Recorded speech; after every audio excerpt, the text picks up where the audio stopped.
Hi, everybody. Want to thank everybody for being here tonight for our community circle to discuss the 7-Eleven committee and its potential impacts on Lu Sutton. We have a lot of people here to help with the question and answer part of this presentation. We have from our district office team, we have Assistant Superintendents Jonathan Ferrer and Jennifer Larson. We have our Director of Communications, Leslie Benjamin. We have the principal at Lu Sutton, Mira Patel. We have two consultants from King Consulting, Jennifer Gibb and Rob Murray.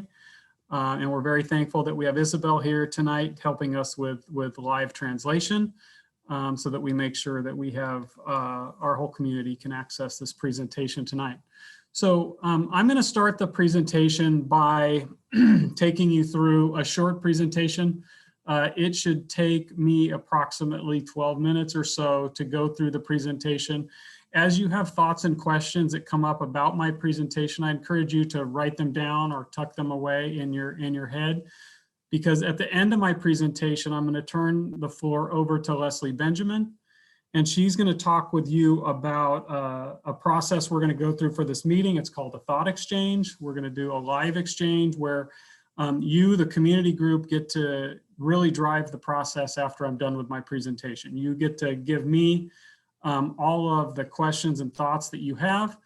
You get to rank those questions amongst the Lu Sutton community that prioritizes those questions that bubble up to the top, and I will start at the top of that list of questions or thoughts and go through as many of them as I can. For those who wonder how this works, both in English and Spanish, as you log into the thought exchange, you'll have the opportunity to select the language, and you will see translated by Google Translate whatever language you chose. So you'll see everything in English or everything in Spanish. So regardless of the language that you speak, you will be able to actively participate in the thought exchange. So with that, I'm going to go ahead and start my presentation. I'm going to share my screen here. Bear with me a second while I do that.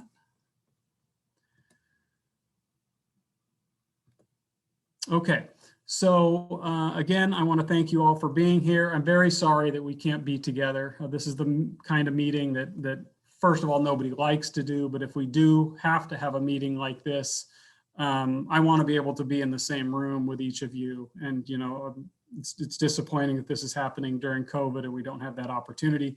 We're doing our best to schedule a process that allows as many people to engage in it as possible. So again, we're going to talk about the 7-Eleven District Advisory Committee and how that is impacting Lu Sutton Elementary School. A brief overview of our agenda tonight. You can see it here. We're going to talk about some of the district goals as they pertain to the 7-Eleven committee. Take a little bit of a look at our demographics, our past enrollment, our current enrollment, and our future enrollment projections. Talk a little bit about why we have a 7-Eleven committee, talk about what that committee has done so far. Talk a little bit about some data specific to Lu Sutton, and then we'll go through the thought exchange and then me responding to your questions or thoughts. So the key district goals that pertain to the 7-Eleven committee, you know, we need to be always committed to our short and long-term fiscal responsibility as a district. This is a challenge as our district continues to lose students over time, as we see increasing costs through time, as we see things like the parcel tax continue to bring in less money year over year. We need to make sure that we are using our resources in the best way so that we can attract and retain high quality teachers and staff. And then we need to make sure that some of our most important assets, our properties, are being used in the way that is of the best interest to our community and to our students. So a little bit about our demographics over time. You can see that our enrollment has hovered, if you look back to around 2011 to 2013-14, we've hovered around 8,000 students. A couple of years ago, we got down to 7,658. We had a little uptick the following year after our partnership with a marketing firm. We had a really good year. And then unfortunately, we came into the COVID period, and where we, like almost every district in California, have lost a significant number of students. We anticipate we're going to gain back most of those students next year, although not all of them. And then you can see from 21, 22, moving forward, how we will continue. We're projected to continue to lose students up to about 700 students between now and the 2030, the 2030-31 school year. As that chart shows, we've been experiencing declining enrollment for several years, over the course of a decade. It's important to note that when you look at US Census records, not just our attendance records, you'll see that there are 1,050 fewer school-age children living in Novato in 2019 than there were in 2010. There is lots of, we have lost some students to private schools, particularly as a result of COVID and our remote learning and then hybrid learning. But the reality is that most of our challenge with declining enrollment is simply because there are fewer kids living in Novato, as demonstrated by our census data. Between 2012 and 2018, we've also seen a decrease of about 600 students enrolled in our elementary schools, about 100 students per grade. So this has long been a pattern of declining enrollment that precedes COVID. So as we look at projected enrollment, we see that it continues to lower. One of the key drivers of enrollment in our schools are local birth rates. We've seen that local birth rates coming out of the Great Recession dropped precipitously at that time. They have simply not rebounded. And what we're looking at for our next three kindergarten cohorts are some of the lowest data that we've seen on record in Marin County and in our zip codes for Novato. And so the challenge is that every time that a small cohort, so a cohort of maybe 450 kindergarten students enters, and we have a graduation class of maybe 700 high school students or 600 seniors, that leads to declining enrollment. And that's something we've been facing year after year after year. And as you saw, around the year 2030, we're projected to decrease below 7,000 students. Some data specific to Lu Sutton.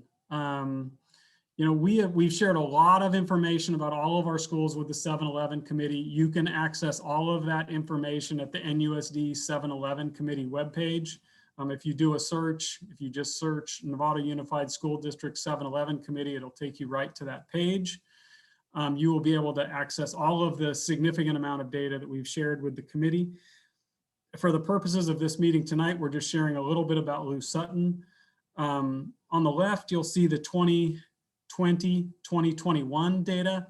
We know that data is a little bit skewed because of the number of kids from Lu Sutton who have chosen to participate in the virtual Learning Academy. So we focus a little bit more on the 2019-20 data. What you'll see there is that in 2019-20, you had about 387 students enrolled. There are 459 students living in the Lu Sutton attendance area in your grade span. About 308 of those students are enrolled at Lu Sutton. So that means that about a third, 32.9% of the students who are living in the Lu Sutton area are not attending the Lu Sutton school. However, you do bring in about 20.4% of your students from areas outside of Lu Sutton. So the net migration, which is the difference between the out migration and the in migration, is negative 53 students. So the difference between the number of students coming in from outside of Lu Sutton and the number of students choosing to leave Lu Sutton is a negative 53. Some basic demographic information for Lu Sutton. About 52% of your students are enrolled in the free or reduced lunch program. About 36.4% of your students are English learners, and about 57.1% of your students are Latino, Latina. One of the questions that we've been asked a lot is why did we form a 7-Eleven committee in the first place? And the simple reality is that nobody wants to have a 7-Eleven committee. Nobody wants to talk about school closure. No school board gets on the board. No school board member runs for election so that they can be part of a school closure process. And no superintendent says, "Yeah, I want to jump on the school closure process." But we need to make sure that we ensure the best use of our district resources at all times. We need to make sure that we're taking actions that are fiscally responsible. We need to make sure that the size of our schools allows us to be efficient. And a couple other realities is that, our district's long been in a pattern of declining enrollment and rising costs. So those are the reasons behind us coming together to form a 7-Eleven committee. The purpose of a 7-Eleven committee is really a technical purpose. It allows the board, based on community input, to make decisions about the use of school building space or property once it's decided that it's not needed for school purposes. It's important to note that it is not the role of the 7-Eleven committee to advise the board on what to do with specialized programs moving forward. There is simply their job to make a recommendation about whether or not they believe we should be using some of our property differently. So this is not the first time NUSD has gone through school closure. NUSD went through school closure multiple times when you go back a generation, but in the recent past, they closed Hill Middle School. And some of the input that we got from the community about that process was that it was very rushed. And there were reasons behind it being rushed that were mostly fiscal in nature. And so we want to learn from that process. We want to make sure that we, in the event that the board approves the closure of a school, that will happen in roughly May of 2021, and that closure would take effect in August of 2022. So that would give us 15 months to ensure a smooth implementation of what is always a very difficult and emotional process of closing a school. So the 7-Eleven committee has been busy as we've moved through the winter. We started with them by providing them with a detailed information focusing on short and long-term fiscal responsibility, a lot of information about our budget, talking about how we use our budget to attract and retain high quality teachers and staff, and talking about the important goal of long-term asset and property planning. Then we went into all of the data. So they got detailed information about each elementary site, talked about how rooms are used, the capacity on those campuses, the enrollment, the resident trends, investments that we've made on the facilities of those campuses, the needs that exist there, the potential for other uses of campuses, and then started to discuss what criteria could be used to make the hard determination about which schools should be considered for closing. And then they did identify a number of sites. As you all know, they identified 3 sites, Lu Sutton, Linwood, and Rancho, as potential schools for school closure. And really what that meant is that it gave our consultants an opportunity to really dive into the data for those 3 specific schools, which will allow them to make the important decision moving forward if they're going to choose to recommend a school for closure. There's still more work that needs to be done. Currently, our partners at King Consulting are pulling together a lot of the different scenarios to talk about what would happen if a particular school were to be closed, and pulling that information together to share with our committee next week. The next week's meeting is the first opportunity for the committee to reach a decision on a recommendation for one school. And then the next step after that is to prepare a final report to come to the Board of Trustees at a special board meeting. And so here's the schedule moving forward. 7-Eleven committee meetings like this meeting all happen in a Zoom webinar format. They take place at 5:30 p.m. They are scheduled to happen at least on April 21st and April 28th. We may need an additional meeting on May 5th. And then assuming that there is a recommendation made from the 7-Eleven committee, there will be a special board meeting held on May 25th. It's anticipated that that board meeting will happen in person. And we're trying to get that in as large a space as possible to allow as many people to be present as possible. And so the current place for that meeting would be at Gordon Gym at Novato High School. So that is the extent of the information that I am prepared to share and in launching this process tonight. So now we are going to go into what is called a thought exchange. And this is going to be the process through which you prioritize the topics that are most important for me to discuss. So at this point, I'm going to stop sharing my screen. I am going to turn the floor over to our Director of Communications, Leslie Benjamin, and she's going to talk with you a little bit about thought exchange. Great. Thank you, Chris. Now we're going to jump into the thought exchange where you can enter in your thoughts and questions and review or rate other thoughts and questions on a scale of 1 to 5. The question is based on the presentation you just saw. What are your thoughts and questions? And where's the chat?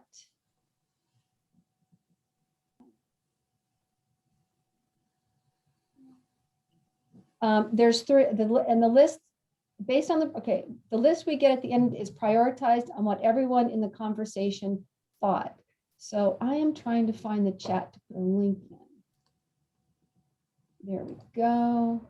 Okay, so there's going to be 3 ways that you can access this thought exchange. One is through the QR code that is right there. A second one is to log into to tejoin.com and put in that number here, login number, or I just put a link into the chat. So if you want to launch into that. So Leslie, just to reiterate, there's 3 ways. One, you would use another device to do the QR code. Right. The other one, you would type in tejoin.com and then those numbers. And then the third way would be to click on the link in the chat. Yes, that's correct. Awesome. Okay, I see 19 people have made the jump so far. So I'm going to start, we're going to do this for about 6 minutes. And we'll see, let's go. If you're having a hard time getting into the thought exchange, please type something in the chat and we'll figure out how we can help you.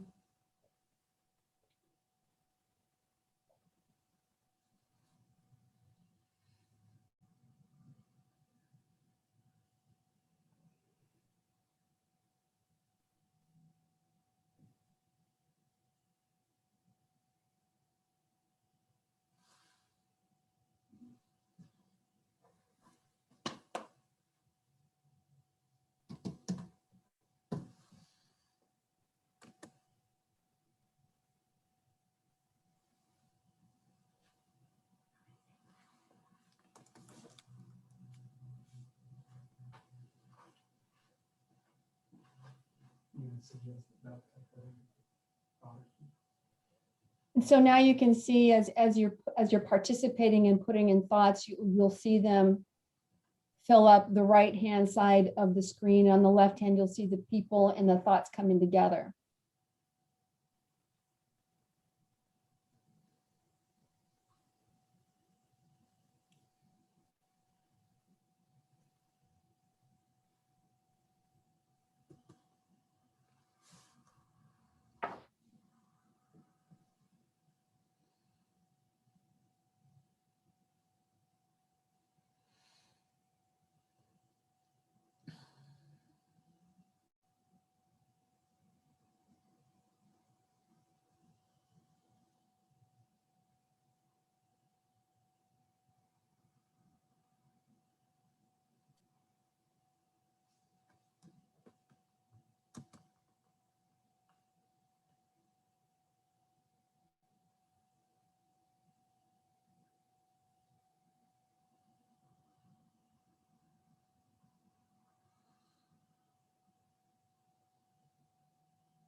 Isabel, we have a couple of questions in Spanish in the chat bar. I'm hoping that we can get those questions from those parents put into the thought exchange instead of in the chat bar so that it gets rated by the community.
We've got just under 2 minutes left, and I think we've got a lot of thoughts and a lot of ratings, so thank you very much.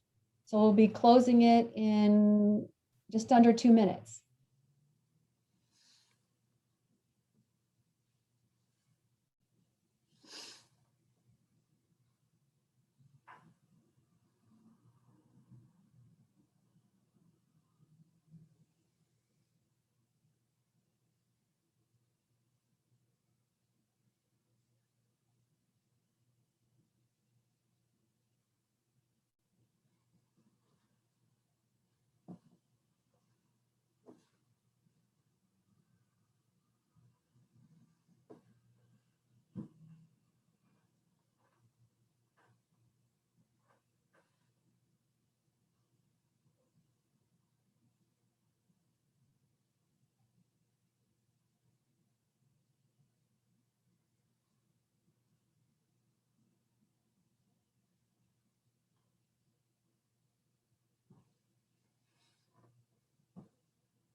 Okay, a few more seconds.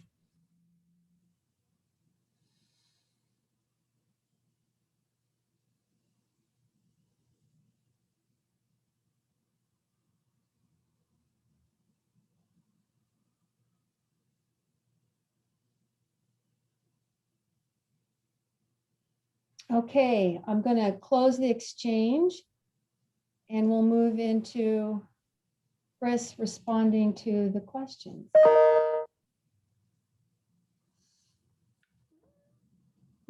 Let's leave it so I can see multiple questions at a time. I think that would help any other presenters that might be helping me. So I won't be answering all these questions on my own. I'll be relying on the team because sometimes I'm the right person to answer the question and sometimes other people from the team are. I want to start by saying that we presented data about every school when we were sharing information with the 7-Eleven committee. The 7-Eleven committee made the decision to move these 3 schools forward based on their analysis of the data presented, based on their looking at the maps and where students would go if schools were closed. You know, they had to make this hard decision. You know, I can't speak specifically to why every 7-Eleven committee member made the decisions that they made. I can say that the 3 schools that were selected are the 3 schools that are sort of central to Novato. They're the ones that are sort of inside the perimeter, where most of our schools are out at the perimeter.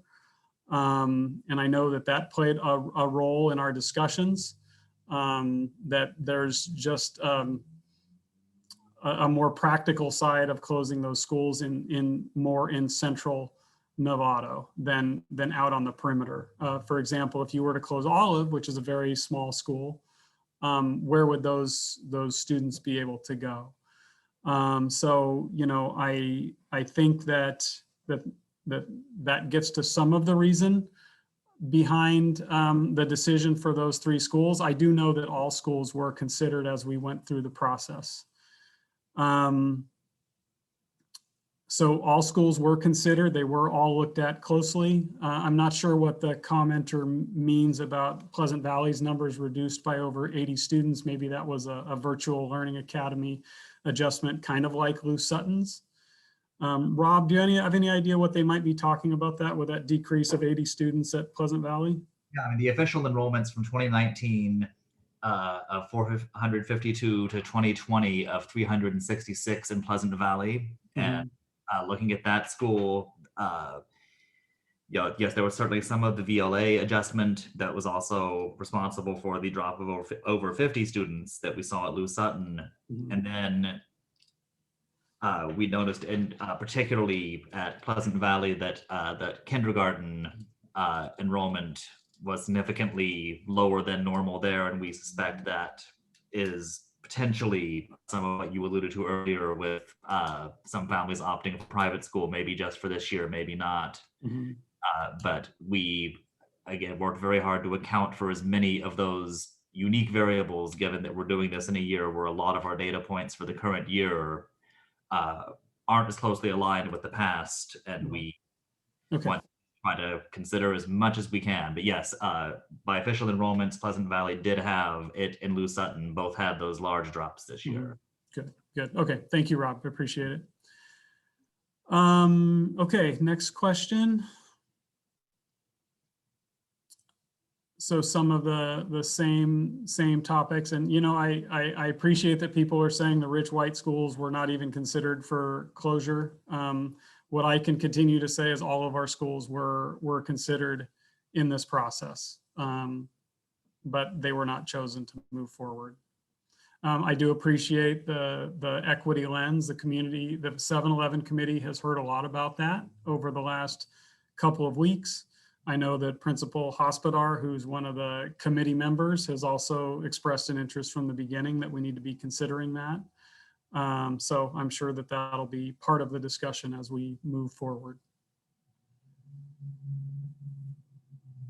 What surveys have been done to ask vulnerable groups how they would be impacted by a decision of school closure? We have not done surveys of our community to see how they would be impacted by school closure.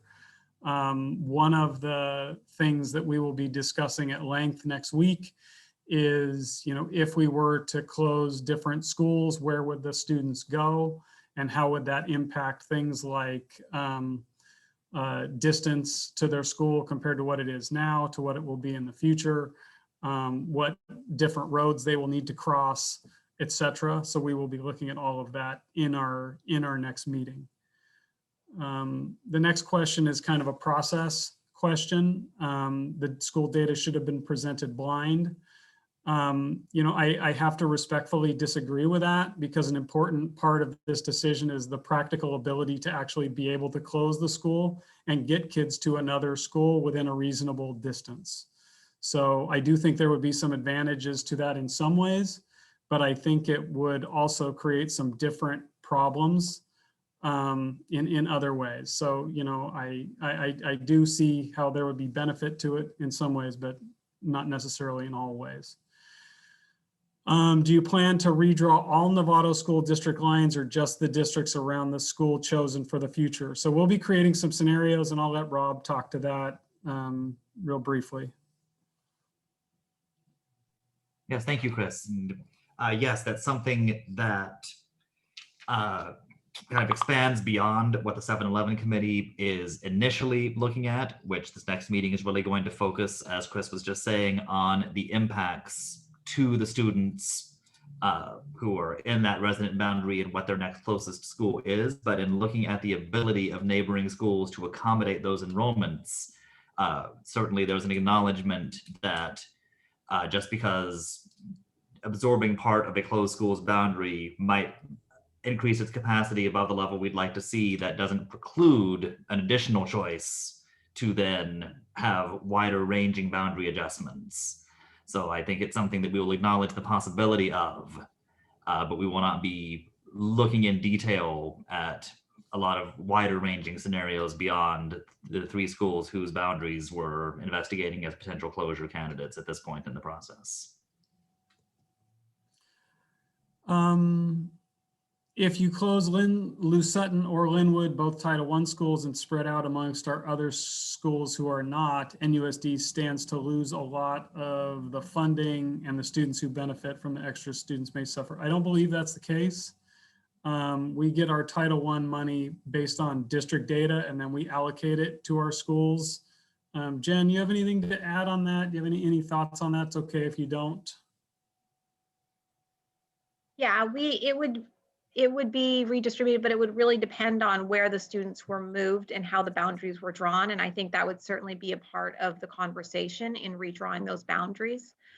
Laura may also have some input in terms of allocation, but we have multiple schools who fall into that Title I category. And so it really would be a determination about which school, and then also where those students fed into, whether it was going into another Title I school, or it could be broadening the population of another school to become a Title I school. Okay, thank you, Jen.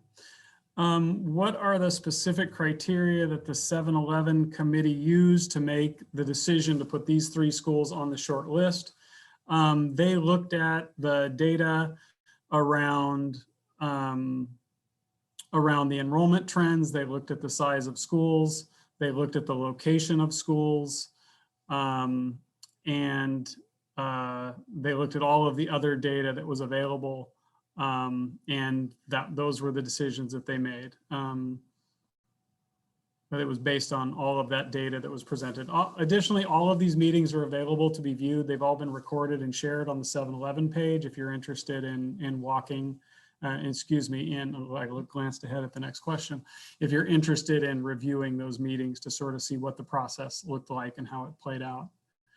My children walk to school from our house. It's important because it is close to my house. So, that's one of the things that we will be exploring as we make the decision to, as the 7-11 committee makes a recommendation to move forward with potential school closure, is the distances that students will be living from the homes. That's one of the things that we would use to help redraw our boundaries.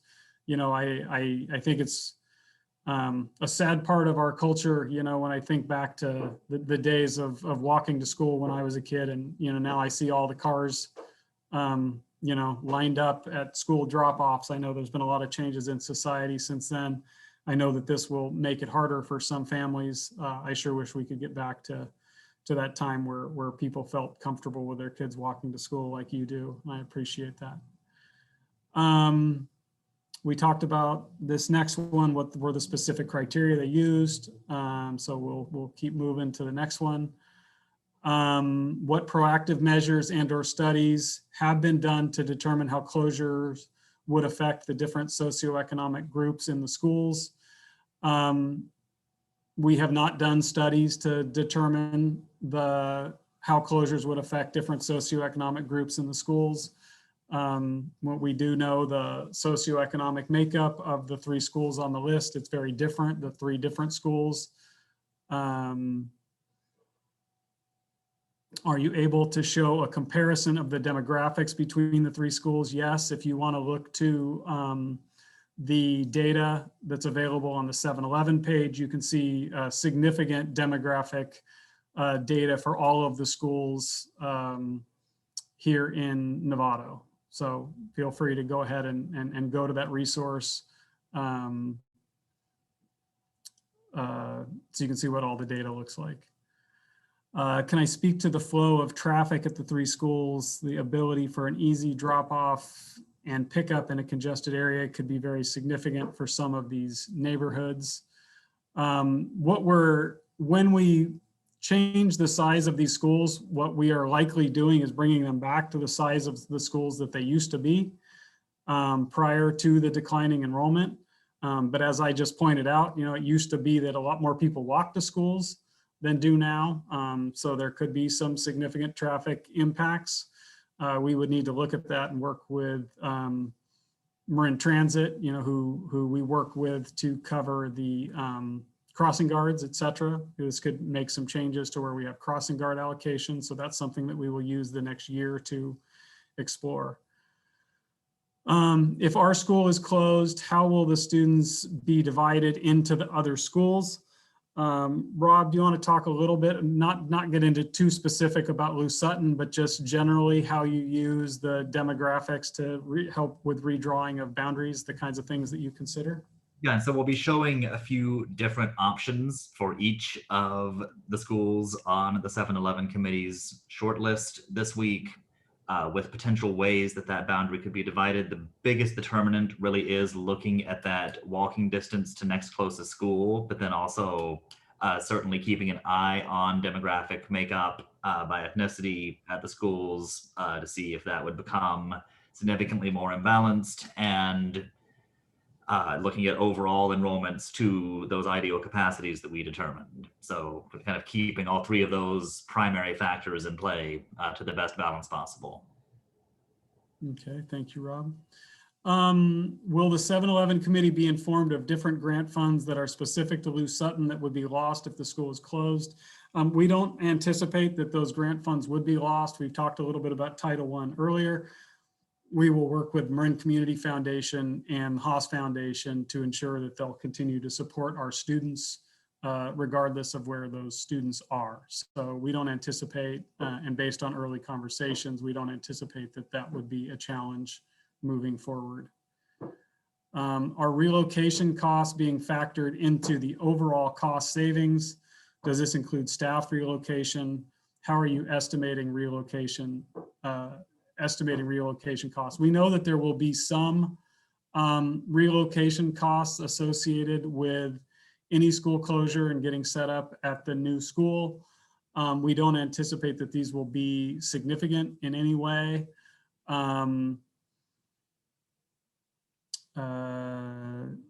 Yes, we would be transferring almost all of our staff. Most of the savings are generated from staff savings. So for example, we would not have to hire, we would have one less principal. I've had a good conversation with your principal about her future and how bright it is here, whether it's at Lu Sutton or somewhere else. So we're confident of that.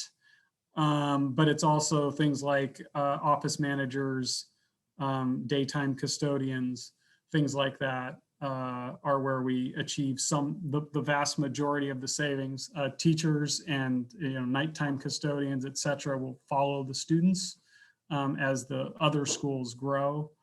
So not a significant cost associated with relocation. Those costs, when they do arise, are one-time costs versus the ongoing savings as a result of the school closure. Savings are estimated to be about $400,000 annually. And we know that in the first year, obviously, there will be less than that as we make that transition. What about all of the investments made by hardworking families to improve Lu Sutton? I think the same could be said for Rancho or Linwood or any other school that could be on this topic. I 100% agree that you have an amazing garden, and that can't easily be moved to another place. So, we do need to talk about what are the important things at a school and how we do our best to replicate some of those at the new school. That's one of the things that we commit to doing as we make this transition is making sure that new students are welcomed into their new schools, that we have things there to help celebrate this transition, that new traditions are started as new students come in, etc. Will there be more students in each class if they move to a different school? No, our contract with our teachers and some state rules really dictate our class sizes. One thing that you will see as you have larger schools, one of the things that you see less of typically is combination classes. And so, that could be a benefit of this, but you will not see class sizes larger than what you typically see in our district at a new school. What are the next steps you will be taking to address the budget deficit, and why is school closure the necessary first step? School closure has been a long time in coming. I believe it was 3 years ago, we had the elementary school size committee that made a lot of recommendations. And one of the things that they said at the time was, yeah, there are fiscal benefits to closing schools. We have some programmatic concerns that you'll need to address. And we want you to try all of these things before you decide to close a school. We have attempted all of those things. Some of them had some success. Most of them did not have success in moving the needle on the fiscal concerns. And so that has brought us here. We've also cut over the last several years, approximately $2 million a year from our budget. So know that this is very, very far from the first step that we've taken when it comes to balancing our fiscal needs. One of the things that we attempted to do was to go out for a parcel tax, as I'm sure all of you know. Unfortunately, that parcel tax did not win at the election, and that continues to put more and more stress on our budget, the fact that we have a decreasing parcel tax with each passing quarter. Will there be any bus transportation? We continue to provide bus transportation for our students as required in their IEPs for special education students, but we have not had home to school transportation, and we don't anticipate that will change through this process. How will closure impact class sizes at the remaining schools? They should remain consistent with what we have now. What is the process for redrawing school boundaries? I think you mean there, and I think Rob has talked a little bit about that. And will families of the closed school be able to choose which school they transfer to? As the boundaries are redrawn, that would become your family's area of attendance. And so that would be your home school. If you wanted to transfer out of that home school, then you would complete a transfer form, and you would go through the transfer process. I worry about the emotional well-being of our families and students as we go through this process. We do too. We know that this is a terribly hard process for any community to go through. That's why we're committed to making sure that we give it the time that it takes for us to do it well, and to meet the needs of our community as we navigate it, as we do welcoming activities at the new schools to welcome the students that they will be inheriting, so to speak, into the process. So we're committed to doing that work as best we can. If Lu Sutton is voted to close, do we have the opportunity to do an intra-district transfer for the coming school year? Yes, you always have an opportunity to do a transfer, and we always do our best to approve those as we can. VLA, how are you including VLA students who will rejoin classes in the fall of 2021 in your enrollment projections? I'll let Rob talk to that. Yep, so I worked really closely with the student data systems staff at the district. And one thing that we looked at is for all students who are VLA students in the current year, what their school is this year in the system, and then all the students that are showing up as already enrolled in a different school, obviously not counting students moving from say 5th to 6th and going into middle school, but within the elementary levels already enrolled in a different school and have already manually adjusted those students, which is why you see Lu Sutton's enrollment projection goes back up into the high 380s again next year, because we are accounting for, in this case, the students throughout other schools in the district who are VLA students, but who are really Lu Sutton students. And we're fairly confident that, and that Lu Sutton was actually the great test case for that, in seeing that enrollment number go back very close to where it had been in 2019 once we made that adjustment for the VLA data that we had. Okay, thank you, Rob. If savings are a key factor of the decision, have these been taken into consideration when determining the savings from a program like dual immersion? I'm not sure what we're getting at there. So not sure what we're trying to get at there. So I can't really answer that. What does Lu Sutton's demographics look like in comparison to the other schools? You can see all of that data for demographic data at the 7-Eleven page. Jennifer Gibb added that to the chat. If you can't find it, she can refresh that in case you want to look at the page. Someone posted that they're concerned about the future of their child. We are all committed to doing this the best way that we can and be as supportive as we can of all of our children as we navigate it. They should not shut down Lu Sutton because our children go there to learn. We agree this is a terribly hard decision that we have to make. You know, but sometimes we have to make these hard decisions for the best interest of the whole system. And again, I want to say that there's been no determination yet about which school is going to be shut down. You know, we know that there are three schools currently on the list being considered, and we will navigate that as we move forward. So. As a parent, how can we help to avoid the possible closure?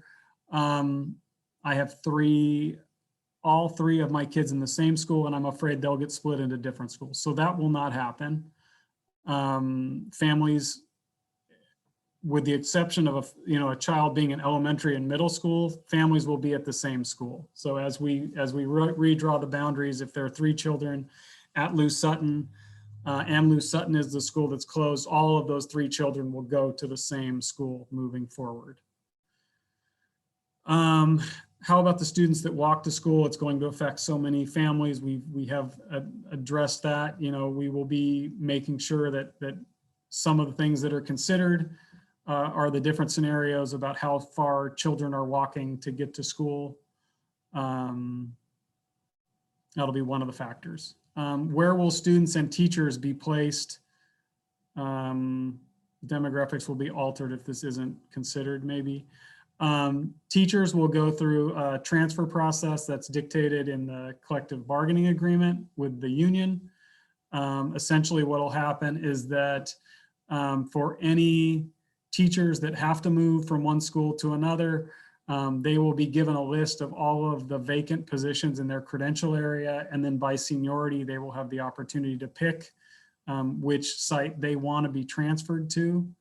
Rob has explained a couple of times how we will redraw the boundaries for students, and students will pick, he will redraw the boundaries, and students will go to the new boundary that they live in. And if they aren't happy with that, they can request a transfer. That transfer will not be guaranteed, but we always do our best to approve them when possible. We've talked a couple times about why Linwood, Lu Sutton, and Rancho. We talked about that at the beginning. Traffic flow is a big problem at all of our school sites. None of them were designed to have the number of cars pulling into and out of them as they do. They were designed to have kids walking to them, or have bikes drawing to them, riding bikes to them. But traffic flow will be something that should be discussed as we move forward. Why are the out migration numbers what they are? Why are these students not attending Lu Sutton? These are families that have requested a transfer out of Lu Sutton for whatever personal reasons they have for requesting that transfer. Some of them are probably for gate, but most of them are probably families that for whatever reason have said that they want to attend a different school. But some of them would definitely be for gate.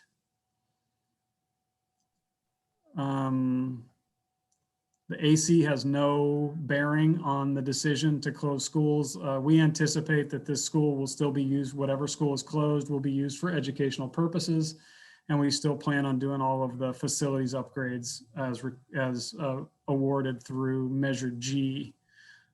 So AC does not play a factor in making these decisions. I think Rancho is also in the same situation where they have a pending AC project. But that will not change based on the decision around school closure. Leslie, is that the end of the list? That is the end of the list. So I'm going to stop sharing my screen, and this will be posted on the 7-Eleven committee webpage on Friday. Okay. A couple other ideas that come up sometimes as we're talking about school closure, people start talking about other ways to save. You know, we don't have to close a school. We could save money by sharing principals and doing things like that. It does save a little bit of money. It saves the principal's salary.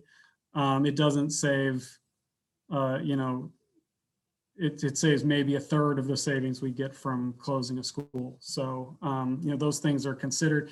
It also means that there's weakened leadership at 2 schools now, which is not something that we recommend moving forward, that we think is a good idea.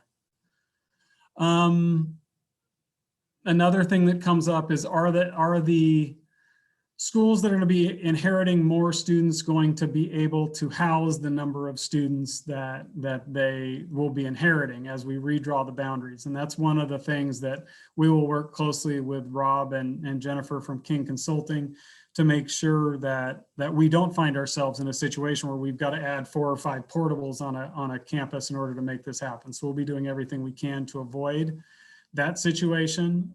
We've worked really hard to dramatically reduce the number of portables we have on our campuses through time, and we want to continue to do that. So we don't see that as an outcome of this decision where we end up housing a bunch of students in portable housing beyond the portable housing that we have now. So that's a lot. I want to ask my panel if there's anything that any of you would like to add, anything that you think that I may have missed, anything that you think would be good for the Lu Sutton community to hear. I don't see a whole lot of hands being raised. Mira, could you jump on the screen with me for a minute? I don't know if they'll be able to see you.